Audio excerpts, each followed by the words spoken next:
നേരം ഇരുണ്ടു തുടങ്ങി. കരിയാത്ത തറവാടിൻ്റെ പടിപ്പുരയ്ക്ക് പുറത്ത് ഒരു കാൽപ്പെരുമാറ്റം. ദേവൻ വാതിൽ തുറന്നു. വന്നയാൾ അപരിചിതനല്ല, അമ്മാവൻ്റെ മകൻ ഉദയ്. പ്രായത്തിൽ മാസത്തിൻ്റെ വ്യത്യാസം മാത്രം. ആഹാ, നീയായിരുന്നോ? ഉച്ചയാകുമ്പോഴേക്കും എത്തുമെന്ന് പറഞ്ഞിട്ടോ? വണ്ടി ബ്രേക്ക് ഡൗൺ ആയി. കുറേ നേരം കാത്തു. ഒരു വണ്ടിയും കിട്ടാതായപ്പോൾ നടന്നു. ബാഗും സാധനങ്ങളും വാങ്ങി ദേവൻ അകത്തേക്ക് നടന്നു. പിന്നാലെ ഉദയ്.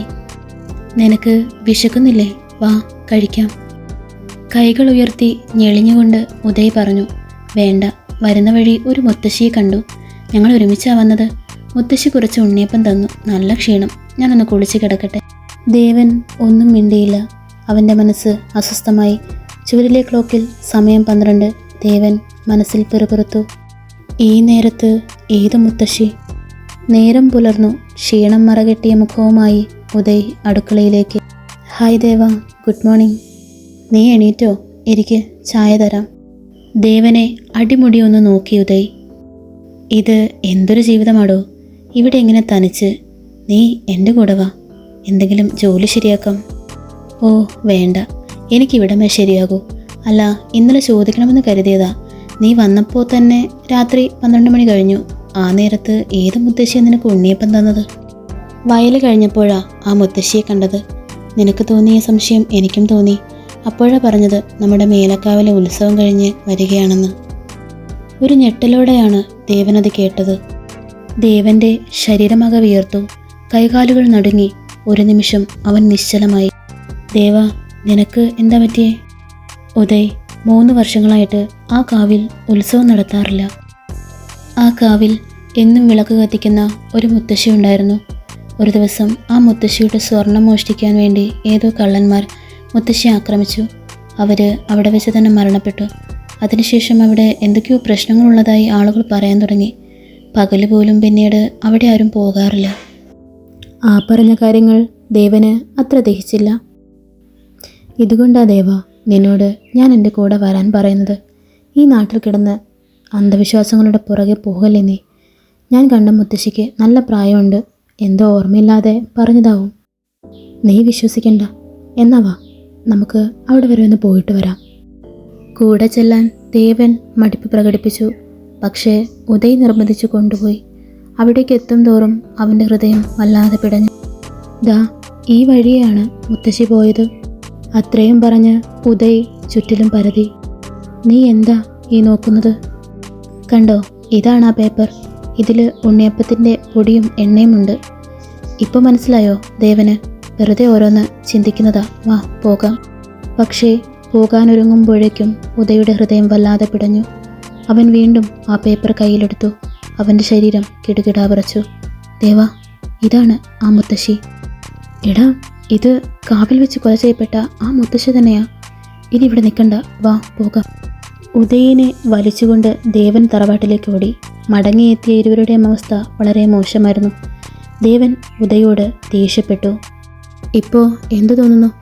എല്ലാം കെട്ടുകഥയാണെന്നോ അതോ അന്ധവിശ്വാസമാണെന്നോ?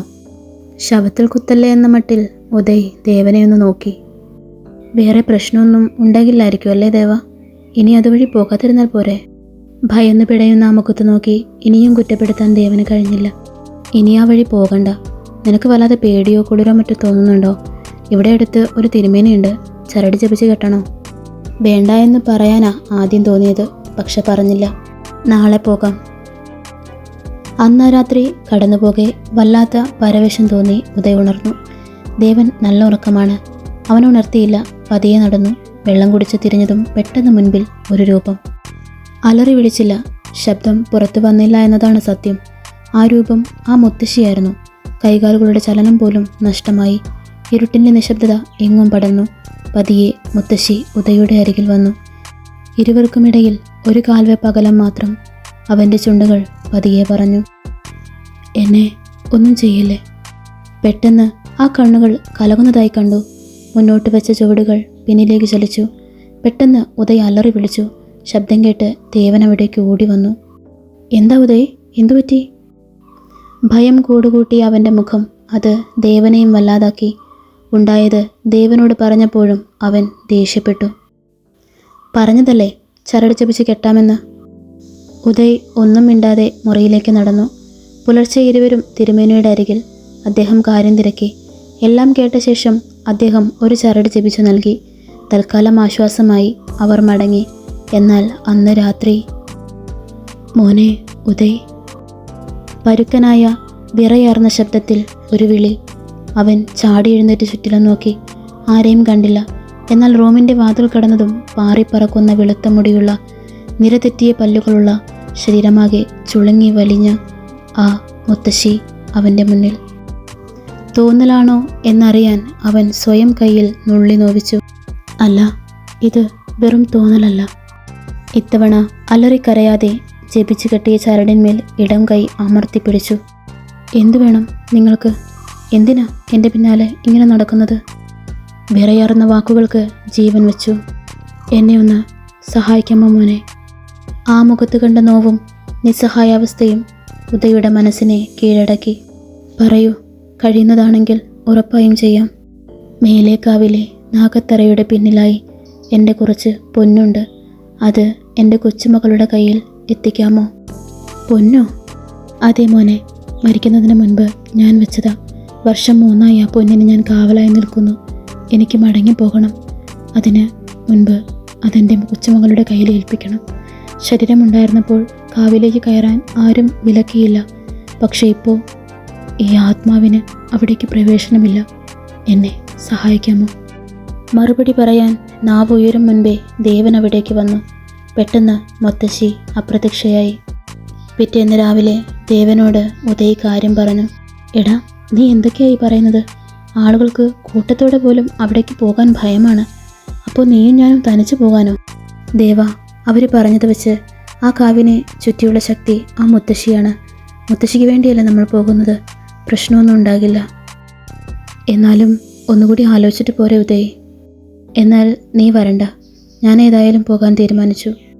ഒരു ടീഷർട്ട് എടുത്തണിഞ്ഞ് ഇറങ്ങി നടന്നു. ആദ്യം മടിച്ചെങ്കിലും ദേവനും പിന്നാലെ ഇറങ്ങി. 3 വർഷങ്ങൾക്ക് ശേഷം മേലേക്കാവിൽ മനുഷ്യരുടെ പാദം പതിഞ്ഞു.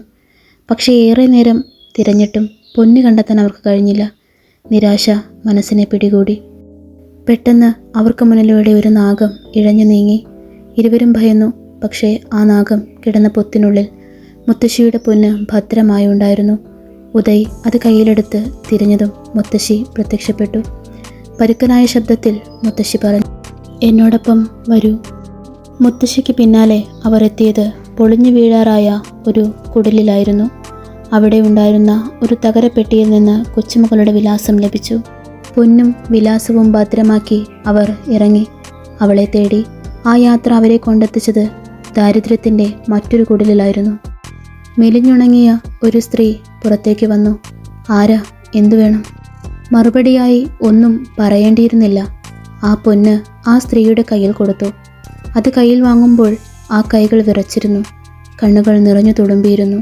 അത് നെഞ്ചോട് ചേർത്ത് ആ സ്ത്രീ വിതുമ്പി, മുത്തശ്ശി. യാത്ര പറഞ്ഞില്ല. അവർ ആ വീട് വിട്ടിറങ്ങി. വീടിൻ്റെ വേലിക്ക് പുറത്ത് ആ മുത്തശ്ശി നിറകണ്ണുകളോടെ നിന്നിരുന്നു. ഒടുക്കം ഒരു പുഞ്ചിരിയിൽ നന്ദി അറിയിച്ച് മൗനമായി യാത്ര പറഞ്ഞ് ആ രൂപം പ്രകൃതിയിൽ ലയിച്ചു. മടക്കയാത്രയിൽ ഉദയ് ഓർത്തു, ഞാനും അവരെ സഹായിക്കാൻ തയ്യാറായില്ല എങ്കിലും ഒന്നും സംഭവിക്കില്ലായിരുന്നു.